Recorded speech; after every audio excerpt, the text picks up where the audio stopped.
The sentence itself was small, almost ordinary, but it carried the weight of exile. Either serve me coffee or leave. My son-in-law said it without raising his voice. No yelling, no table pounding, just a casual tone like he was asking someone to pass the salt. That made it worse. It happened on a quiet Tuesday morning in early April. 8:17 a.m., according to the microwave clock blinking over the stove. I remember that because I stared at those numbers while deciding what to do with the rest of my life. The house smelled like dark roast coffee and cinnamon toast, a home I had helped build, and suddenly, I was a guest who had overstayed. My name is Richard Hale. I'm 62 years old, retired electrician, widower. For 38 years, I worked for the city of Des Moines fixing power lines, transformers, and the kind of wiring problems that make buildings smell like burned plastic. It wasn't glamorous work, but it paid the bills. And if you do it long enough, you develop a strange relationship with electricity. You learn that most disasters start quietly. A small spark, a loose connection. You ignore it, and one day the whole house burns. Life works the same way. I just didn't realize my own house had been smoking for months. My daughter, Melissa, married Kyle 5 years ago. Kyle Morgan, 36. Real estate broker. Nice smile. Expensive watches. The kind of man who says brother when he shakes your hand. First, I liked him. He seemed ambitious. Melissa said he had big plans. Investments. Property deals. Financial freedom by 40. Those phrases meant very little to someone who spent his life climbing utility poles in winter storms. But Melissa loved him. And when your only child is happy, you tend to overlook things. Even small sparks. 2 years ago, my wife Ellen died. Heart failure. 41 years of marriage ended in a hospital room that smelled like antiseptic and quiet machines. After the funeral, the house we had lived in felt enormous. Too quiet. Too clean. Every chair still remembered her shape. Melissa suggested I move in with them. Just until you feel better, Dad. That was the phrase. Just until. They had just bought a beautiful house in West Des Moines. 3 bedrooms. Hardwood floors. Big windows facing a small lake. Zillow said it was worth around $500,000. Kyle said the market was booming. Great investment, he told me. I helped with the down payment. Not because they asked. Because fathers do stupid, generous things when their children smile. I sold my old house that fall. After fees and taxes, I walked away with about $218,000. Melissa insisted I keep most of it for retirement. Kyle had another idea. Instead of letting it sit in a bank, he said one evening, leaning against the kitchen island, you could invest a portion with us. The house. Property values are skyrocketing. I remember the exact number. $120,000. That was the amount I contributed to help them secure the mortgage and renovations. Kyle called it a family investment. He even shook my hand like we were partners. Funny thing about handshakes, they feel solid at the time. The first year living there was peaceful. I cooked dinner most nights. Melissa worked long hours at the hospital. She's a respiratory therapist, and Kyle was always closing deals. Sometimes he'd come home late with cologne and expensive whiskey on his breath. But that's real estate, I figured. Deals happen at restaurants and bars. The change was gradual, almost polite. First, it was jokes. Hey, Rich, since you're home all day, could you run the vacuum? Or, mind grabbing the groceries? Small favors, reasonable things. Then the tone shifted. Did you forget to take the trash out again? Why is the kitchen such a mess? Eventually, it turned into quiet irritation. I had become inconvenient. The morning of the ultimatum started like any other. Melissa had already left for her hospital shift. Kyle sat at the kitchen table scrolling through his phone. I poured myself a cup of coffee. Black. No sugar. He watched me for a moment. Then he tapped his mug against the table. Empty. Hey, Richard, he said. I looked up. Yeah. He slid the mug toward me. Coffee. Just that. One word. I hesitated. Not because pouring coffee was difficult, but because something in the air felt different. like that moment before a circuit overloads. I poured it anyway. 2 minutes later he spoke again, without looking up from his phone. You know, this arrangement isn't really working. I waited. Silence is an electrician's habit. You listen first. Then he said the sentence. Calm, flat, final. Either serve me coffee when I ask, or leave. For a second I thought he was joking, so I smiled. A slow smile. The kind old men make when they realize something important has just revealed itself. You serious? I asked. Kyle finally looked up. His expression didn't change. I'm just being honest. He shrugged. This is my house. That word. I stood there for maybe 10 seconds. Long enough to feel something inside me settle. Not anger. Not sadness. Something colder. Clarity. I thought about Ellen. About the $120,000. About the quiet months of subtle disrespect. And about the house. Whose house it actually was. So I nodded. All right. Kyle seemed relieved. Like he had won an argument. I walked upstairs. Packed a single suitcase. 3 shirts. 2 pairs of jeans. My shaving kit. And the small photograph of Ellen I kept beside the bed. When I came back down, Kyle was still at the table. Scrolling. I paused by the door. You sure about this? I asked. He didn't even look up. Yep. I stepped outside. Spring air. Cool. Quiet. The lake across the street was still. I put the suitcase in my truck. Then I did something strange. I laughed. A small, quiet laugh. Because Kyle Morgan had just made the most expensive cup of coffee in his life. And he didn't even know it yet. Exactly 7 days later, the $500,000 house he loved so much was repossessed by the bank. And the funny thing, it was completely legal, perfectly documented, and entirely preventable. If only he had asked one simple question before telling me to leave. Whose investment built this house? But that question came too late. And by then, the investigation had already begun. I didn't drive far that morning. Just 20 minutes south to a cheap roadside motel outside Indianola. The kind with faded blue doors and a vending machine that hums louder than the air conditioner. Room 114. $62.40 a night. I remember the exact amount because the receipt sat on the nightstand beside Ellen's photograph. Funny thing about starting over at 62. You begin counting things again. Dollars. Days. People. Who matters? Who doesn't? The first night I barely slept. Not because I was angry. Anger burns fast. Like dry paper. What I felt was slower. Like a fuse. Something quiet was connecting itself in my head. Little memories. Small comments. Things Kyle had said over the past year. At the time, they sounded like normal conversation. Now they sounded different. I remembered one dinner last fall. Kyle had 2 glasses of wine and was bragging about refinancing. Interest rates are perfect right now, he said. Melissa rolled her eyes. You refinance everything. Kyle laughed. Why not? Banks throw money at people who know how to play the system. I didn't think much of it then. But now, sitting on that motel bed, something about that sentence stuck in my mind. Play the system. The second memory came from Christmas. We were decorating the tree. Kyle had just come home from a meeting. He tossed a stack of mail onto the kitchen counter. I noticed one envelope with a bank logo. Thick, important looking.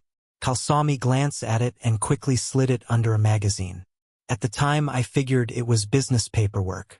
Now, I wasn't so sure. On the 3rd day I called someone. My old friend Daniel Price. Danny and I worked together on the electrical grid for almost 20 years before he retired early and became, well, something else. Private investigator. He liked to say it was a career upgrade. Less climbing poles. More sitting in cars drinking bad coffee. Danny answered on the 2nd ring. Rich?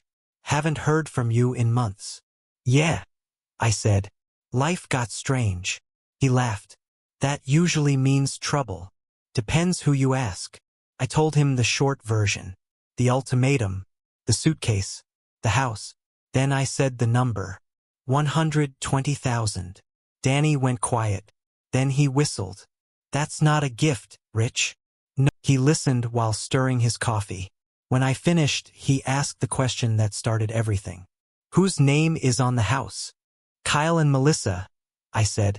And the mortgage? Pretty sure just Kyle. Danny nodded slowly. Did you sign anything when you gave them the money? I thought for a moment. Not exactly. Danny raised an eyebrow. Not exactly? There was a document during closing, I said. Something about investment contribution. Kyle said it was just paperwork for the bank. Danny leaned back in the booth. That might be important. That was the moment the investigation began. Quietly, patiently, like tracing wires inside a wall. The first stop was the county recorder's office. If you've never been inside one, it smells like paper and dust and government air conditioning. Danny typed the property address into a public records computer. The house appeared on the screen instantly. Purchase price, $497,800. Mortgage lender, Midwest National Bank. Loan amount, $402,000. Down payment listed, $95,800. Danny tapped the screen. That math doesn't add up. What do you mean? You said you gave them $120,000. I did. He nodded. But the down payment recorded here is $95,000. So, Danny said slowly. That leaves about $25,000 missing. I felt a strange little spark in my stomach. Electricians know that feeling. It means something is connected where it shouldn't be. We printed the documents. Then Danny dug deeper. Property liens, secondary loans, equity lines. After about 20 minutes, he leaned closer to the screen. Well, that's interesting. What? Your son-in-law opened a home equity line of credit 8 months after buying the house. How much? Danny tapped the number. $180,000. I blinked. That seems high. It is. And it gets better. He clicked another document. Loan status. Payment history. Danny let out a low whistle. Rich? Yeah. Your boy hasn't made a mortgage payment in 3 months. The room suddenly felt smaller. You serious? Dead serious. Danny turned the screen toward me. According to the bank, foreclosure proceedings started 6 days ago. 6 days. I did the math quickly. Kyle kicked me out 7 days ago. The realization made me laugh. A soft laugh. The kind that escapes before you can stop it. Danny looked confused. What's funny? I wiped my eyes. He told me it was his house. Danny leaned back slowly. Well, technically, he tapped the foreclosure notice. Not anymore. But the strangest discovery came next. Danny kept scrolling through documents. Then he stopped. Rich, I think your investment wasn't just a gift. My stomach tightened. What do you mean? There's a clause here from closing day. He enlarged the document. Legal language filled the screen. But one sentence stood out clearly. Investor Protection Agreement. Danny pointed at the signature line. Look familiar? I leaned closer. My name was there. Richard Hale. Signed 2 years ago. The clause was simple. If the primary borrower defaulted on the mortgage, and if the investor could prove financial contribution, the investor could petition the bank for priority claim during foreclosure proceedings. Danny grinned. Your son-in-law might have accidentally made you the most important person in this situation. I blinked. Explain that in English. Danny took a sip of coffee. In English, he smiled. If the bank takes the house, you get paid before Kyle does. Suddenly that $120,000 didn't feel lost anymore. Felt strategic, even if it had been accidental. But the investigation didn't stop there. Danny had one more question. Does Melissa know about the missed payments? I doubt it. Does she know about the $180,000 credit line? No. Danny nodded. Then your son-in-law isn't just irresponsible. He leaned closer. He's hiding something. We spent the next 3 days digging. Public records, business registrations, property listings. Kyle Morgan talked a lot about real estate, but surprisingly, Very little property was actually in his name, just the house, and several LLCs with fancy titles like Morgan Capital Ventures. Most of them were empty. Then Danny found the bank statements. Well, summaries, technically. Enough to paint a picture. Kyle had been moving money around aggressively. Loan money, credit money, short-term investments, high-risk deals. And according to Danny's contacts, a few of them had already collapsed. By the end of the week, the story was clear. Kyle Morgan wasn't a successful real estate broker. He was a man juggling debt. And the $500,000 house he loved so much? It was the biggest domino in a long line of financial mistakes. Danny closed his laptop. Here's the good news. I raised an eyebrow. There's good news. Oh yeah. He smiled. The bank is about to take that house. And because of the investor clause, he tapped the printed document. You have legal standing. To do what? Danny's smile widened. To make sure Kyle doesn't walk away clean. I thought about the ultimatum again. Serve coffee or leave. I imagined Kyle sitting at that same kitchen table, scrolling his phone, completely unaware of the paperwork slowly collapsing around him. That night, back in the motel, I called a lawyer. Her name was Susan Whitaker, foreclosure specialist. Sharp voice, sharper mind. After 20 minutes on the phone, she said something I'll never forget. Mr. Hale, your son-in-law made a serious legal mistake. What kind? The kind that allows us to move very quickly. How quickly? Susan paused. Then she said 3 words. About a week. Exactly 7 days after Kyle told me to leave, the bank scheduled the property repossession review. And for the first time since Ellen died, I slept peacefully, because sometimes revenge doesn't require anger, just patience and good paperwork. Revenge, if you do it right, is very quiet. No shouting. No slam doors. Just paperwork moving slowly across desks. And people who think they're in control, discovering they never were. The following Monday morning, I met my lawyer for the first time. Susan Whitaker. Her office sat on the 12th floor of a plain gray building in downtown Des Moines. Nothing fancy, just glass walls, clean desks, and the faint smell of printer ink. She shook my hand firmly. You're Richard Hale. Yes, ma'am. Please, she said. Call me Susan. I sat down and slid the folder across her desk. Everything Danny and I had collected over the past week. Mortgage records, investment agreement, loan history, foreclosure notice. Susan flipped through the papers quickly. Her eyes moved the way surgeons' hands move, efficient and precise. After about 5 minutes, she leaned back. Well, that one word carried a surprising amount of satisfaction. What? I asked. Susan smiled. Your son-in-law is in serious trouble. She pointed to the investment agreement. This clause here gives you priority investor status. Meaning when the bank repossesses the house, they must settle your financial contribution before distributing anything else. I nodded slowly. So I get my $120,000 back. Susan shook her head. Not exactly. That got my attention. What do you mean not exactly? She tapped the page again. According to this language, you're entitled to your investment plus accrued equity percentage. I frowned. Translate that into electrician language. She laughed. It means your money helped buy the house. Yes. And the house appreciated in value. How much?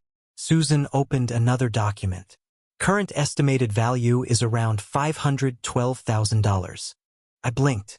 So your share ISN and APOS.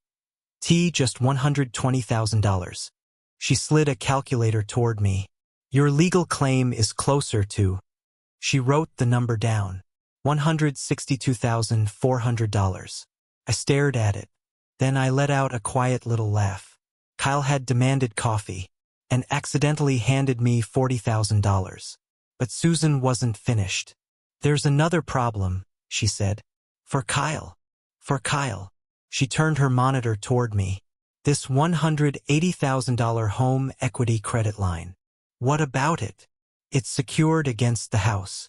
Yes, And since the house is entering foreclosure, she folded her hands. The bank is very Hale. The bank scheduled the foreclosure review hearing. When? Thursday morning. That was exactly 1 week after Kyle told me to leave. I couldn't in Appos. T helped smiling. Timing is funny like that. Thursday arrived gray and rainy. The bank building looked exactly how you'd expect. Marble floors, fluorescent lights, and people speaking in quiet professional voices. Susan met me in the lobby. You ready? As ready as a retired electrician can be. She nodded. Good. The meeting room was smaller than I expected. Just a long table and a few chairs. 3 bank representatives. Susan. And me. Then, 5 minutes later, Kyle walked in. He looked surprised to see me. Actually, surprised isn't the right word. He looked confused.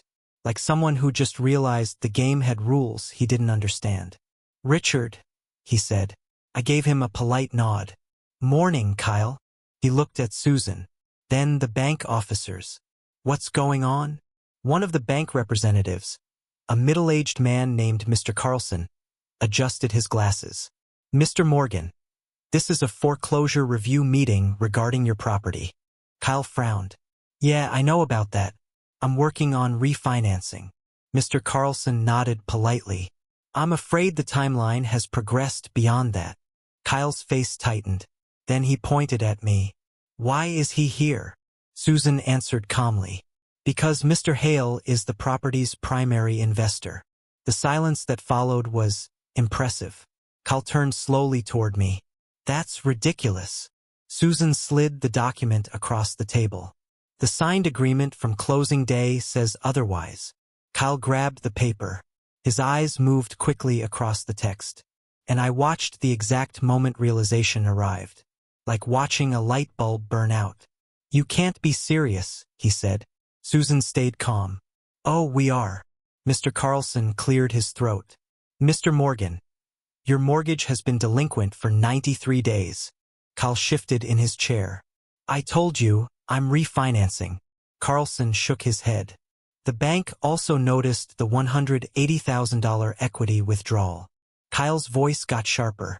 That's my business. Carlson replied gently. Not when the collateral property is entering foreclosure. Kyle looked around the room. Cornered animals have a certain expression. I've seen it before. Electricians sometimes find raccoons trapped inside substations. They panic. Make bad decisions. Kyle was doing the same thing. This is insane, he said. I can fix this. Susan leaned forward. Actually, you can't. She tapped the foreclosure notice. The repossession order has already been approved. Kyle looked at me again. And for the first time, his voice softened. Rich, come on. We're family. I tilted my head slightly. Last week you told me to leave. That's not what I meant. You were pretty clear. Kyle rubbed his forehead. We can work something out. I smiled gently. Oh, we already did. Mr. Carlson folded his hands. The property will officially transfer to bank possession within 48 hours. Kyle's face turned pale. And my equity? Carlson glanced at Susan. After satisfying investor claims and outstanding loan balances, there will likely be none. Kyle stared at me. You did this. I shrugged. No. I paused for a moment. You did. The meeting ended 10 minutes later. Kyle left quickly. His expensive shoes echoed loudly down the hallway. I never chased him. There was nothing left to say. Outside, the rain had stopped. Susan handed me a folder. Congratulations, she said. For what? For surviving family real estate. I laughed. That should be a course in college. She smiled. Give it time. 2 days later, the bank officially repossessed the house. And Kyle Morgan learned a difficult lesson. When you tell someone to leave, you should make sure they don't own part of the house first. The strange thing about big moments in life is how quiet everything becomes afterward. No dramatic music. No applause. Just paperwork and consequences. 3 days after the foreclosure meeting, Susan called me again. Mr. Hale, the transfer has been finalized. Meaning, The bank officially owns the property now. I looked out the motel window at the empty parking lot. And my claim. Processing. Her voice carried a little satisfaction. You'll receive your investor settlement once the property enters liquidation. Liquidation. Bank language for selling the house. I chuckled. Sounds less friendly. Banks rarely aim for friendly, she replied. The house went back on the market 2 weeks later. I saw the listing online one evening while eating a microwave dinner in my motel room. Same photos. Same lake view. Same kitchen table where Kyle had slid his empty coffee mug toward me. New description though. Bank-owned property. Immediate sale. Asking price. $509,000. I sat there staring at the screen for a long moment. Then I closed the laptop. Some houses carry too many memories. Kyle called me the next morning. First time since the bank meeting. I watched the phone ring for almost a minute before answering. Hello. Silence. Then his voice. Rich. No, Mr. Hale. No, Dav. Just Rich. Yes. He exhaled slowly. You really went through with it. I leaned back in the motel chair. Kyle, the bank went through with it. You know what I mean. Yes. I said quietly. Ido. There was a long pause. Then he said something interesting. Melissa doesn't know everything. I rubbed my chin. That doesn't surprise me. She's furious. I can imagine. Another pause. You could have talked to me first. I smiled slightly. You could have offered me coffee. Kyle didn't laugh. Eventually his voice dropped. I'm ruined, Rich. That sentence sounded different than I expected. Not angry, just tired. How bad? I asked. Worse than you think. He sniffed quietly on the phone. Not crying exactly, but close. I owe money everywhere. How much? He hesitated. Then he said the number. About $340,000. I let out a low whistle. That's impressive. Not really. The line went quiet again. Then Kyle said something I hadn't expected. I didn't mean to screw you over. I believed him. Partially. But intention and consequence are two different animals. You didn't screw me over, I said calmly. You just underestimated me. Melissa called that night. Her voice was tight, like someone holding a rope too hard. Dad. Unei. Is it true? I sighed. Yes. The house. Yes. Another long silence. Why didn't you tell me about the foreclosure? I didn't know you didn't know. Her voice cracked slightly. He told me everything was fine. That sounds like Kyle. She cried for a minute. I waited. Sometimes the best thing a father can do is let silence do the work. Finally she said something that surprised me. You were right to leave. I blinked. Was I? Yes. Her voice steadied. I didn't realize how bad things had gotten. What things? The debt. The lies. The bank calls. Apparently Kyle had been intercepting mail and emails for months, hiding the financial collapse like a leaking roof covered with fresh paint. I'm staying with a friend, Melissa said quietly. You left him? Yes. That word sounded heavier than the foreclosure. Marriage is harder to repossess than houses. A week later the bank sold the property. Final price, $498,500. Susan called with the numbers.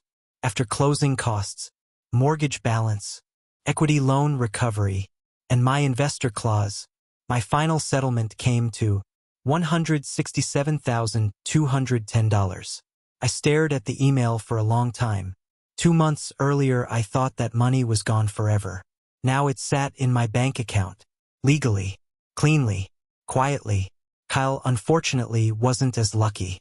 The foreclosure triggered several other financial problems. Credit lines closed. Investors pulled out. 2 of his LLCs dissolved within a month.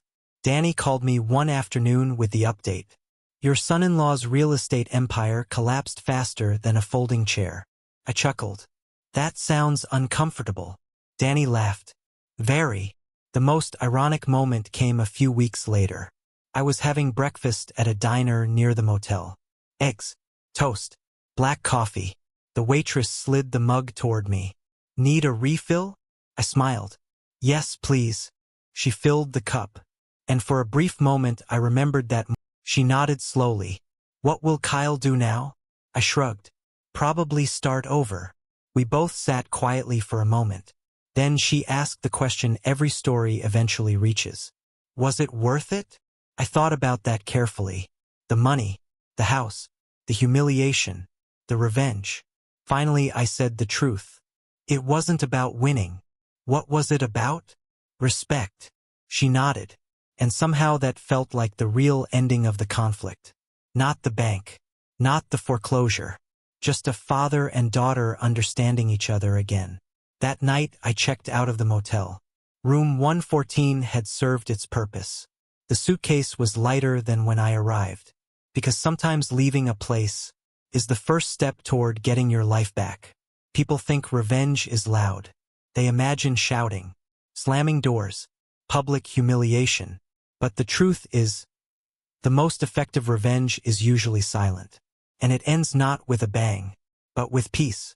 3 months after the foreclosure, I bought a small house. Nothing fancy. 2 bedrooms, a wooden porch, white paint that needed a little work. The place sat on the edge of a quiet town about 40 minutes outside Des Moines. Price: $184,000. I paid cash. The real estate agent looked surprised when I said that. You're not financing? No. Not even partially? I smiled. I've had enough experience with mortgages recently. She didn't ask any more questions. The house had something I hadn't had in a long time. Silence. Not the lonely kind. The peaceful kind. Morning sunlight through the kitchen window. Coffee brewing slowly. Birds arguing in the trees outside. After Ellen died, I thought silence meant emptiness. Turns out, sometimes it just means freedom. I spent the first few weeks fixing little things. Luz cabinéage. A squeaky screen door. The backyard fence leaning slightly to the left. Old habits die hard. When you've spent 40 years repairing electrical systems, you can't stop noticing small problems. But fixing them felt good. Every nail, every screw, every quiet improvement reminded me of something simple. This place was mine. No ultimatums. No tensión. No empty coffee mugs sliding across the table. Melissa visited for the first time in early summer. She stepped onto the porch and looked around. It's nice, she said. Small. Peaceful. I handed her a glass of iced tea. You can stay here whenever you want. She smiled. Thanks, Dad. The divorce paperwork between her and Kyle had started a few weeks earlier. Apparently his financial problems had continued to unravel. More debts surfaced. More business partners disappeared. Sometimes when a structure collapses, it reveals how poorly it was built from the start. We didn't talk about Kyle much. There wasn't much point. Life had already delivered the lesson. One afternoon Danny stopped by. He parked his truck in the gravel driveway and stepped onto the porch carrying a small paper bag. Brought donuts, he said. Figured we should celebrate your retirement from family drama. I laughed. That sounds like a permanent vacation. We sat on the porch eating powdered donuts and drinking coffee. Danny looked around the yard. You seem calmer. I am. Still mad. I thought about that question carefully. Then I shook my head. No. Danny raised an eyebrow. Really? Really? Because anger is expensive. It drains energy, time, sleep, and after everything that happened, I realized something important. Kyle losing the house wasn't the victory. Me walking away with my dignity was. The money helped, of course, but the real win was simpler than that. I refused to let someone reduce me to a servant in a home I helped build. A few weeks later something strange happened. I received a letter in the mail. No return address. Inside was a short handwritten note. 3 lines. Rich, I handled things badly. I hope someday you can forgive me. Kyle. I read it once. Then twice. Then I folded the paper and placed it inside a small drawer in my desk. Not because I forgave him, and not because I didn't, but because some chapters don't need a response. They just need an ending. Life settled into a quiet rhythm after that. Morning coffee on the porch. Occasional fishing trips with Danny. Sunday dinners when Melissa visited. Sometimes she'd laugh and say something like, "Dad, you accidentally pulled off the most polite revenge story I've ever heard." And I'd shrug. Wasn't revenge. What was it? Self-defense. Every once in a while I'd remember that morning in Kyle's kitchen. The ultimatum: serve coffee or leave. And I'd smile, because life has a funny way of responding to arrogance. Sometimes immediately, sometimes years later. But eventually, the bill always arrives. If there's a lesson in this whole story, it's a simple one. Never rush revenge. Rushed revenge is messy, emotional, expensive. The better path is patience, documentation, strategy, and most importantly, self-respect. Because the best revenge isn't destroying someone else's life. It's protecting your own. Living well, sleeping peacefully, drinking your coffee in a house where no one tells you to serve it. These days I sit on my porch most mornings around 7:30. Same black coffee, same quiet yard, same sunlight creeping through the trees. Sometimes I think about Ellen, sometimes about Melissa, sometimes about nothing at all. And every once in a while, I laugh softly to myself, because somewhere out there is a man who once demanded coffee and accidentally paid $167,210 for it.